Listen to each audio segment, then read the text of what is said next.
Bonjour à tous. Euh, donc elle rentre le CK dans l'appareil, dans la boîte, où vous voulez. Bon, en tout cas, dans l'appareil que je suis en train d'observer actuellement. Euh, alors, comme vous l'avez lu sous cette vidéo, donc l'intitulé, le thème de cet enregistrement vidéo est donc la théorie du tout. La théorie du tout, comme on l'appelle dans le milieu scientifique, dans le milieu de l'astrophysique, des sciences dures, des mathématiques et autres variantes disciplinaires. Donc ce thème de la théorie du tout, plusieurs vidéos existent sur Internet sur ce sujet. Donc les théories actuelles, bon, j'ai eu l'idée de faire cette vidéo parce que j'ai regardé une vidéo de Science pour tous, je me souviens plus de ce jeune homme là qui est très bien, il fait des très belles vidéos, très pédagogue, Science pour tous là, c'est très bien. Donc j'ai vu une de ses vidéos qui s'intitulait donc La théorie du tout, Stephen Hawking. Voilà, bon. Alors il a fait un rappel rapide, 10 minutes, voilà, les fondements principaux de la physique classique, hein, la physique quantique et ce qu'a tenté de faire et d'observer et ce qu'a pu observer donc Stephen Hawking qui nous a quittés en 2018 avec donc ces fameux rayonnements, le fameux rayonnement de Hawking, donc les trous noirs qui perdraient de la masse parce qu'ils rayonneraient. Donc ils libéreraient de l'énergie et donc disparaîtraient entre guillemets, puisque rien ne disparaît. Donc en fait ils ne disparaissent pas, ils se transforment. Voilà, donc pour être plus précis, puisque chaque terme a un sens bien défini qui exprime un processus aussi précis. Donc alors, donc comme bon, pour ceux qui le savent, j'ai des théories qui tranchent avec les théories en cours. Le monsieur de Science pour tous, lui, a un faible pour la théorie de quantique à boucle, hein, donc je le connais d'ailleurs que je sais pas, donc je me souviens plus, je me souviens plus exactement de quoi il s'agit, mais bon, peu importe, c'est pas très important. Si c'est important, évidemment, d'aller voir tout ce qui se passe, ça évidemment. Mais bon, en ce qui me concerne, j'ai une idée bien définie sur la théorie sur ma théorie du tout, et qui permet de comprendre le lien entre justement la théorie classique, donc la théorie que tout le monde appelle le summum de la théorie classique, la relativité générale, et la théorie quantique, la mécanique quantique, donc l'infiniment petit. Donc l'infiniment petit et l'infiniment grand, ou en tout cas les masses. Voilà, les masses observables. Ou en tout cas la gravité. La physique des gravités et la physique quantique. Puisqu'il semblerait qu'il n'y a pas de gravité dans la mécanique quantique. Ce qui est important à rappeler, et ce qu'oublie de rappeler le monsieur, très bon jeune homme dans sa vidéo. Mais bon, c'est pas grave, c'était pas ce qui était important pour lui. Ce qui était important pour lui, c'était de rappeler l'apport de Stephen Hawking dans ce travail de recherche. Alors justement, Stephen Hawking tente de trouver un lien, puisque c'est ce qui lui a semblé le plus logique, puisque forcément, pour essayer de trouver une théorie du tout, on doit essayer de trouver une passerelle ou un pont entre la mécanique quantique et la physique classique. Donc la relativité entre guillemets, ou la physique newtonienne, donc les relations comportementales de la physique que l'on observe sans microscope, qu'on observe autour de nous ou avec un télescope, et la physique avec des microscopiques entre guillemets, hein, la physique quantique, c'est-à-dire des particules. Donc le but donc de la physique qui tente de trouver des réponses à la mécanique, au lien entre ces deux mondes, c'est ce qu'on appellerait la théorie du tout, qui permettrait d'avoir une seule et même théorie pour comprendre définitivement le fonctionnement des choses, entre guillemets, ou de l'univers, entre guillemets aussi. Parce que l'univers, ça veut tout et rien dire, en fait. Donc voilà. Donc moi, pour commencer, je tiens, entre guillemets, c'est mon idée, donc je tiens à rappeler. Donc, mais quand je dis je tiens à rappeler, ça sous-entendrait que ça fait foi, mais bon, pour l'instant, je sors de nulle part, donc personne n'a entendu parler de ça, sauf quelques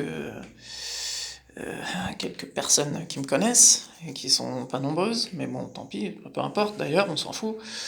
Je tiens à rappeler que la théorie du tout, elle existe déjà d'une certaine façon, selon le principe premier, hein, puisque tout à l'heure j'ai employé le terme de transformation pour expliquer le fait qu'un trou noir, s'il perd de la masse, il libère de l'énergie, ou s'il libère de l'énergie, il libère de la masse, donc selon justement la relativité générale, ou le rapport entre énergie et masse. Donc ce rapport, il est lié, son squelette, son point d'orgue, c'est le fait que tout se transforme. Et ça, en fait, tout le monde l'oublie, en fait. Ou en tout cas, j'ai l'impression. Puisque justement, j'aime pas dire ça, mais je suis obligé, personne ne pense au fait qu'en fait, déjà, premièrement, la mécanique quantique et la physique classique, c'est de la transformation. Alors là, je comprends pas une seconde que tous les mecs dont c'est le métier, dont c'est la spécialité, le travail d'étudier la mécanique quantique, que ça soit depuis ses origines jusqu'à aujourd'hui, ou la mécanique classique, que ça soit depuis son origine ou jusqu'à aujourd'hui, ne pense pas que déjà ça fasse partie de la même chose. Les deux sont déjà dans une même sphère de fonctionnement, dans un même principe de fonctionnement, puisque l'un et l'autre ne font qu'état de transformation.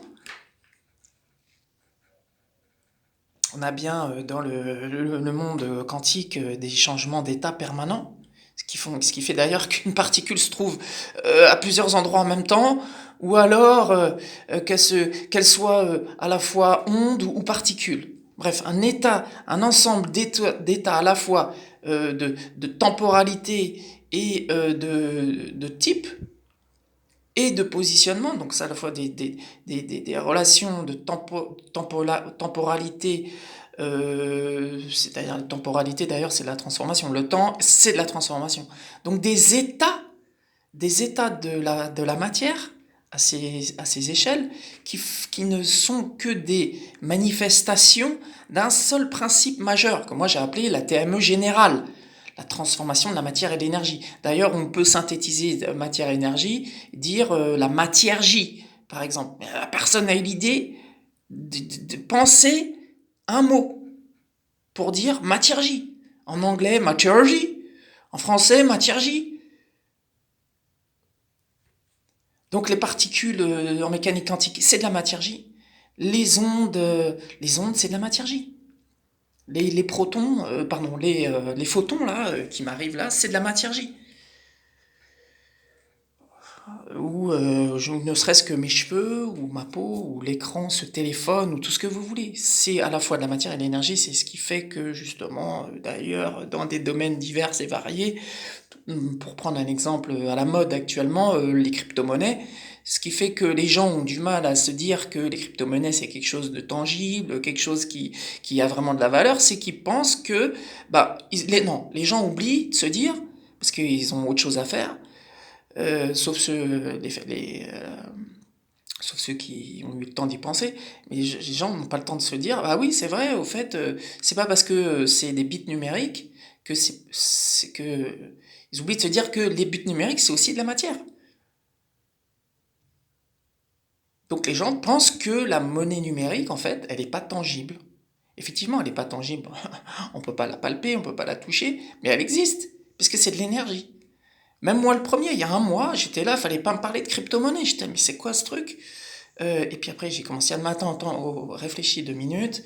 Ah oui, au fait, les mecs, ils ont bien créé. Je fais une parenthèse, hein, je vais revenir sur la théorie du tout, sur la transformation, qui est pour moi d'abord le premier élément d'une compréhension du théorie du tout. Puis après, j'expliquerai en détail la passerelle qui existe, selon moi, entre mécanique quantique et mécanique classique. Parce que c'est pas tout de dire que les deux font partie de la TME générale, donc la transformation d'un matériel d'énergie générale, mais c'est aussi de se dire, au fait, comment interagissent les deux, parce que forcément, il y a un lien, parce que sinon, rien n'a de sens. Et ça aussi, je l'entends jamais. Jamais, en fait. C'est d'une évidence absolue que la mécanique, la physique classique, je sais pas, un trou noir, la gravitation, pourquoi je suis collé dans mon siège aujourd'hui, ce lien entre ça et la mécanique quantique, c'est-à-dire toutes les particules qui constituent chaque chose, qui fait qu'on est soumis à la gravité ou soumis à d'autres choses, forcément, bah, il y a forcément une relation intime, un processus, un procédé qui lie ces deux mondes, entre guillemets, qui font que le monde existe comme il est, comme on le voit, comme on le ressent, soit en direct ou soit en allant chercher à l'intérieur, donc en allant creuser en mécanique quantique, parce qu'on doit creuser la mécanique quantique. C'est grâce aux outils qu'on a pu observer que les particules ou les atomes pouvaient se balader surtout les mêmes points autour du proton, ils étaient à plusieurs endroits en même temps. Donc c'est parce qu'on a réussi à développer des outils qu'on a pu observer, aller fouiller, chercher, observer des éléments, des comportements de la matière qui nous sont pas habituels. Et pourtant on a pu les observer, ce qui nous a fait dire qu'il y avait un comportement différent, mais ce comportement, il a une nécessité, il a une réalité dans la réalisation, dans le sens même de la gravitation et de la matière baryonique, matière connue. Baryonique, c'est-à-dire toute la matière du tableau périodique de Mendeleïev. La matière baryonique, c'est la matière connue, entre guillemets, comme par exemple opposée à la matière noire dont on ne connaît pas l'origine. Et justement, il va y venir. On va y venir parce que forcément, s'il y a une matière dont on ne connaît pas la nature ou le comportement, c'est inévitablement que cette chose rentre dans la composition, dans le fonctionnement d'un autre stade, d'un autre endroit de nos connaissances qui nous échappent. Et il faut essayer, comme un puzzle, de trouver à quel endroit ça peut fonctionner, etc., en émettant des hypothèses, en émettant des déductions. D'ailleurs, c'est en ayant un système hypothético-déductif, selon moi, c'est un des meilleurs principes qui permettent d'avancer dans la compréhension de la physique et de l'univers ou de la nature en général. Et c'est en mettant en place ça qu'on peut en trouver des solutions ou des éléments de réponse ou des axiomes qui restent à creuser avec des expériences, etc., qui permettraient d'arriver rapidement à des éléments de réponse. Euh... Ouais, donc j'étais en train de parler juste avant de la crypto-monnaie. Donc la crypto-monnaie, donc voilà, c'est l'idée que des informaticiens, en utilisant de la matière qui est transformée en énergie, on a bien une centrale nucléaire qui délivre de l'énergie, cette énergie, elle est transformée, utilisée dans les ordinateurs pour différentes fonctions, et c'est justement le propre de la mécanique quantique à travers la maîtrise de ce que disait, que vous savez pour la plupart, ou peut-être pas, ou ce que disait d'ailleurs très bien dans sa vidéo de Science pour tous, hein, toute l'ingénierie, les microprocesseurs, etc. C'est un domptage des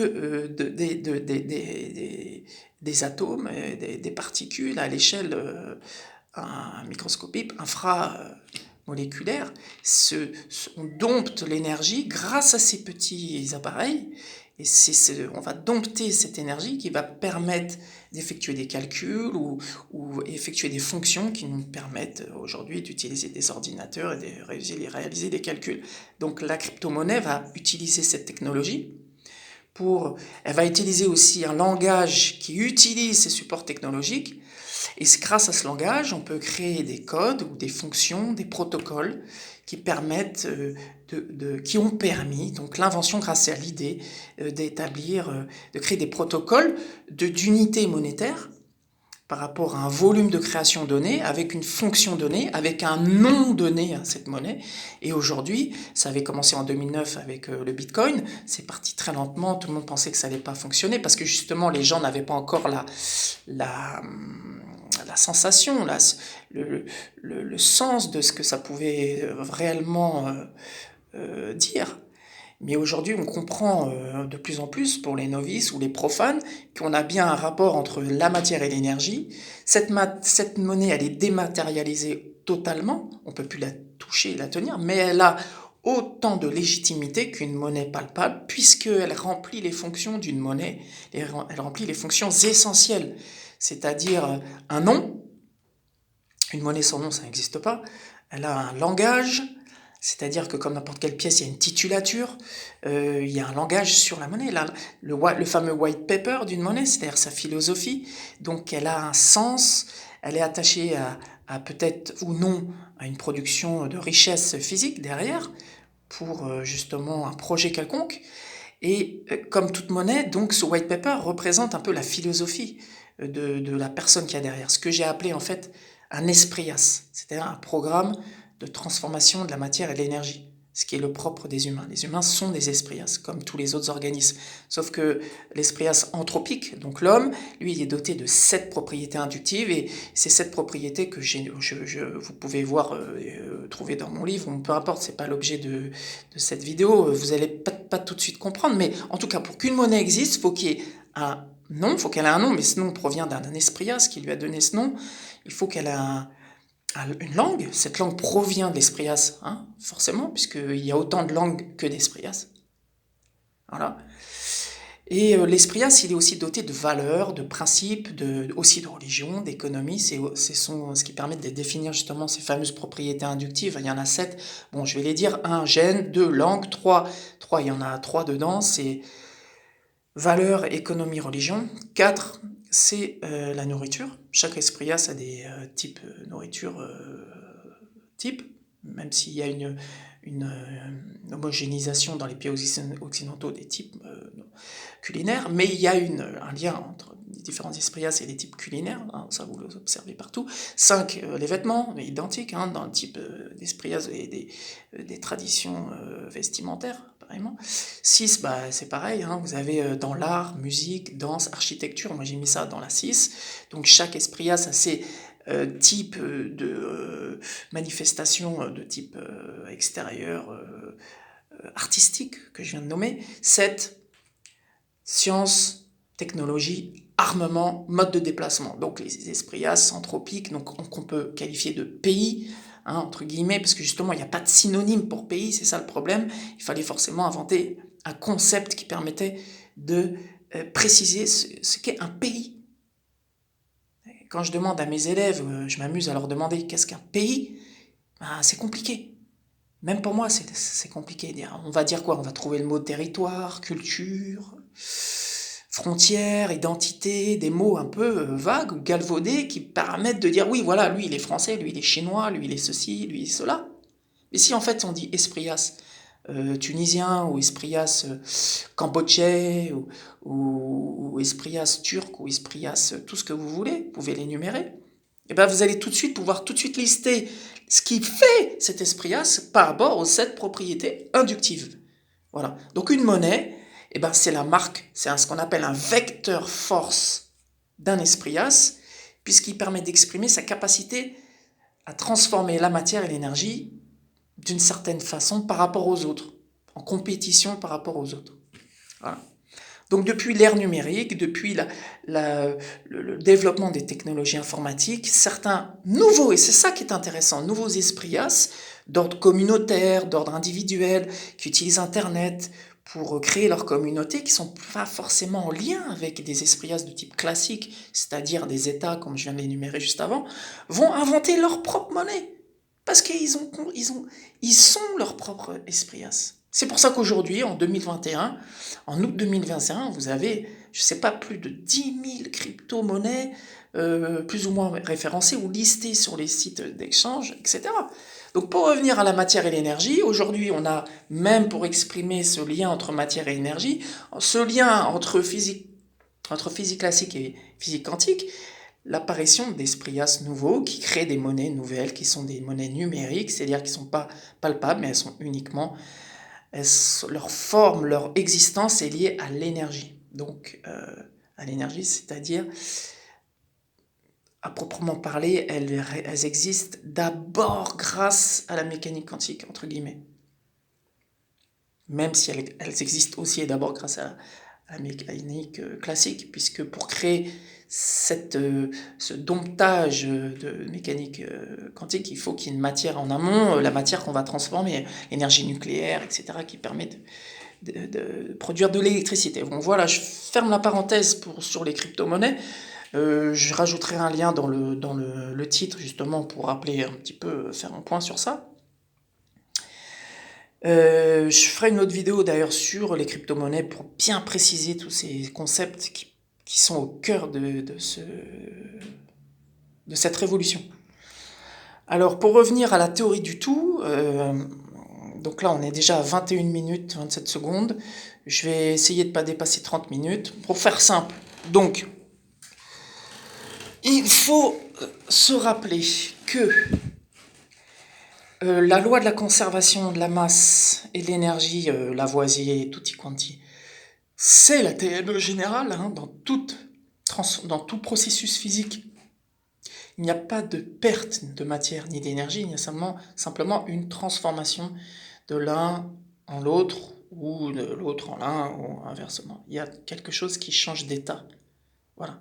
Donc aujourd'hui, quand je montre un paysage, ou le ciel, ou quelque chose comme ça, ou un individu ou un organisme, toute chose présente, toute chose constituant l'univers, et l'univers lui-même n'est que l'expression de cela. C'est-à-dire du fait qu'à chaque instant, à chaque moment, à chaque endroit, les choses se transforment constamment, inéluctablement.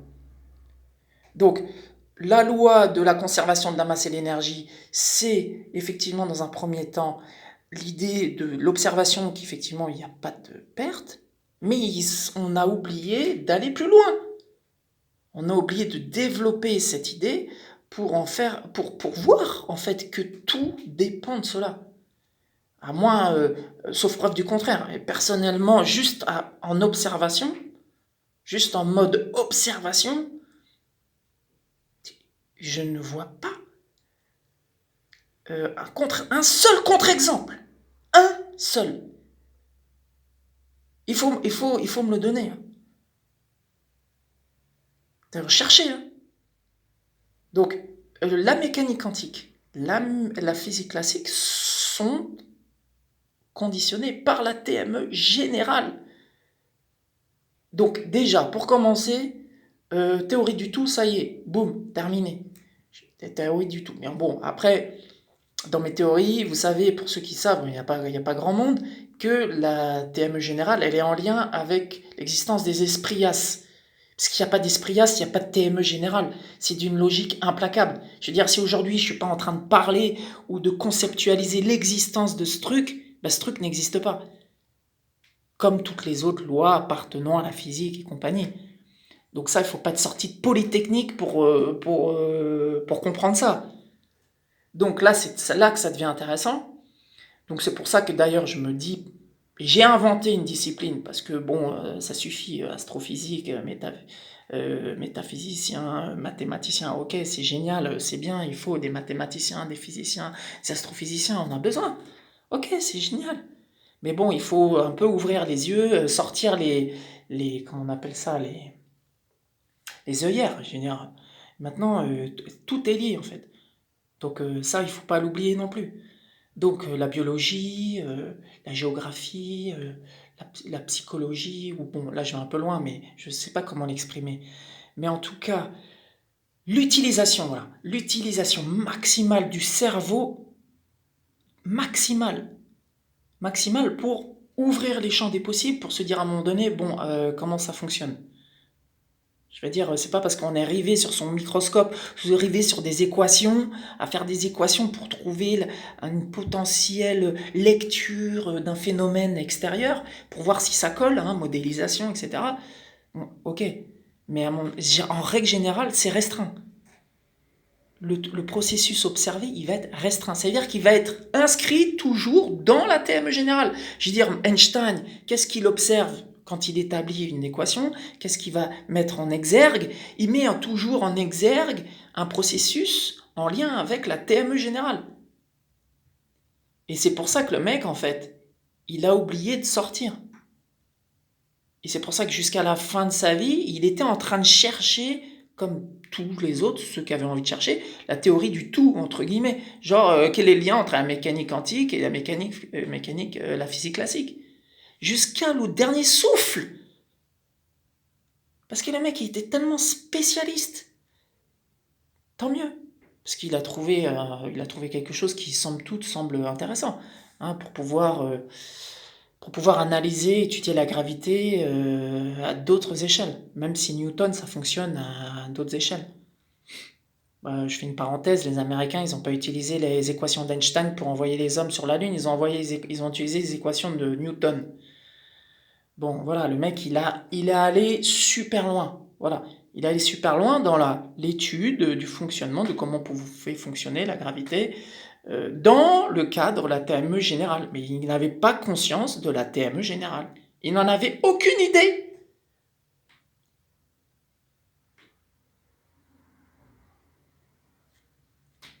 Et en plus, la déformation de l'espace-temps, bon, d'accord, c'est sympa, ok. Il y en a même qui vont jusqu'à dire, non mais attendez, c'est marrant, c'est... Bon, Einstein, c'est quoi Einstein en fait? C'est une extrapolation de la gravité newtonienne. Il va réussir à résoudre des difficultés pour comprendre pourquoi il y a des calculs qui nous échappaient, notamment par rapport à Mercure. Mais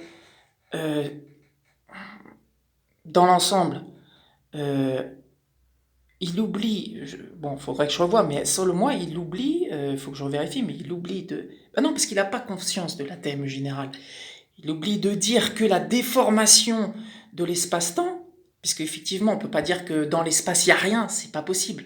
Il y a forcément de la matière et de l'énergie. Donc, à ce titre, un objet massif, il déforme, puisqu'il dépend de la TME générale. Donc, il va déformer ce qu'il y a autour de lui. Il ne va pas déformer dans le sens, on déforme la couverture, on va créer quelque chose qui fait que quelque chose va tourner autour.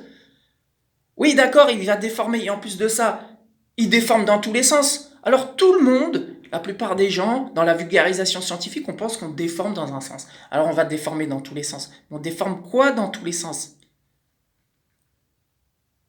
Effectivement, un objet quelconque, quel qu'il soit, il va influer sur son environnement. Et ça à tous les niveaux, que ce soit en mécanique classique, en physique classique, pardon, ou en mécanique quantique. Bon, d'accord. Donc il met le point sur quelque chose. Là, oui, ok.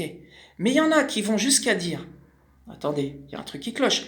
Il y en a qui vont jusqu'à dire, ok, par exemple, la Terre avance, donc la gravité serait due au fait que la Terre avance.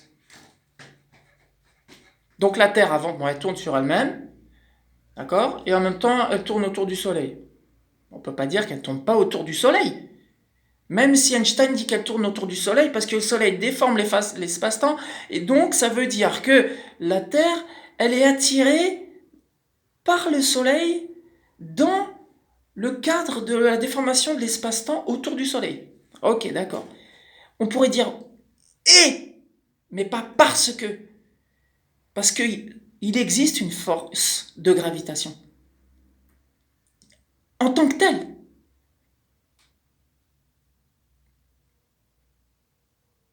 C'était pas simplement Newton ou Einstein, c'est Newton et Einstein. Donc il va compléter, il va rajouter quelque chose. Effectivement, puisque l'un et l'autre sont dans le cadre de la TME générale, tout se transforme. Donc la masse déforme entre guillemets, elle déforme pas, elle transforme quelque chose, elle change d'état de quelque chose, donc elle inclut, elle induit quelque chose de nouveau. Bon, bref, peu importe, à détailler. Donc, je reviens, il y en a, ils vont donc dire qu'on est sur Terre, donc voilà, la Terre tourne, elle avance en même temps, il me reste pas grand-chose, allez, je reste encore 5 minutes, et on arrive à 30 minutes, voilà. Il y en a, ils vont jusqu'à dire, donc on est donc attiré parce que la Terre avance. Ah ouais, d'accord. On est attiré parce que la Terre avance. Genre la fameuse expérience de pensée d'Einstein. Bon, on est dans un ascenseur. L'ascenseur, on ne sait pas qu'on est dans un ascenseur. L'ascenseur accélère, on est attiré sur le bas de l'ascenseur. Donc c'est parce que l'ascenseur accélère qu'on est attiré. Donc là, il y en a qui vont dire donc la Terre accélère, donc on est attiré. Ah oui, d'accord. Donc ça veut dire que ceux qui sont à l'opposé de la Terre, donc ça voudrait dire que ils sortent de la Terre. Ça veut dire exit. Bah oui, s'il y en a, ils sont attirés dans un sens, de l'autre côté, il y en a, ils s'en vont. Non, mais il y en a un, je sais plus comment il s'appelle là, il a les cheveux longs là. Il a fait un cours, il a dit à ses élèves, donc écoutez, ça se trouve là. Non, il a même pas dit ça se trouve. Il a semblé imaginer que les mecs, ils aient les fesses collées sur leur siège parce que la Terre avance.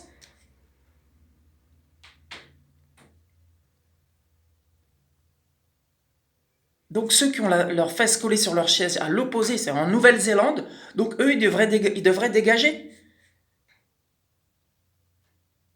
Bref, donc trêve de plaisanterie, vous voyez ce que je veux dire. Il faut arrêter 2 minutes. Donc Einstein, il y a des limites. Voilà, je tiens à le rappeler. Euh, Premièrement. Donc alors la théorie du tout, je vais rapidement faire. Donc pour ceux qui n'ont pas le temps ils pourront voir sur mon blog. Je s'appelle ça la décohérence. Donc je reviens à Stephen Hawking puisque je rebondissais sur la théorie de Science pour tous là, sur la théorie du tout.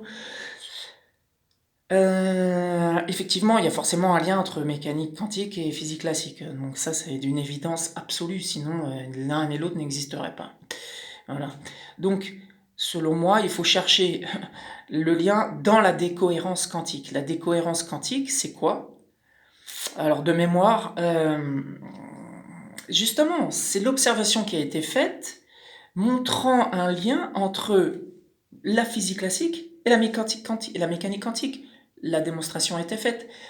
Selon un apport de matière ou d'énergie d'ailleurs externe à un certain état d'une situation, d'une particule quantique, celle-ci passerait automatiquement en état classique. C'est-à-dire qu'elle ne reviendrait plus dans son état quantique. C'est un état qui serait donc irréversible. Donc, je résume, la décohérence quantique, c'est la manifestation d'un état irréversible de l'état quantique à l'état classique. Bon, alors donc déjà, on a le pont entre l'un et l'autre, entre les deux mondes. Donc, ce qui était intéressant, donc c'est ce à quoi j'ai réfléchi, j'ai essayé de chercher quelque chose, toujours en système hypothéco-déductif, et puis je me suis dit, tiens,